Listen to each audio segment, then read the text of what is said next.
يا اخي في تونس نفهموا في الكرة والا لا؟ زوز مدربين برتغاليين تعداو من بطولتنا مرور الكرام، قالوا عليهم محدودين ما يزيدوا شيء عاديين. اليوم الواقع يحكي حكاية أخرى. ميغيل كاردوزو اللي كان مع الترجي الرياضي التونسي توا مع سان داونز يقصي الترجي من نصف نهائي تشامبيونز ليج ويوصل للفينال نتاع تشامبيونز ليج للمرة الثالثة على التوالي، رقم يعادل به أسطورة كيما مانويل جوزيه مع الأهلي المصري.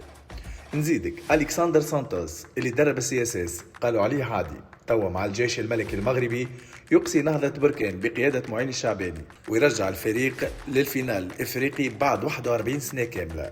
يعني الصورة واضحة، هل انه المشكل كان في الزوز مدربين هذم والا في البيئة، الضغط، التسيير، ولا حتى صبرنا احنا؟ برشا مدربين ينجحوا كي يخرجوا من تونس ونحن نقعد نقولوا ما عندهم حتى شيء.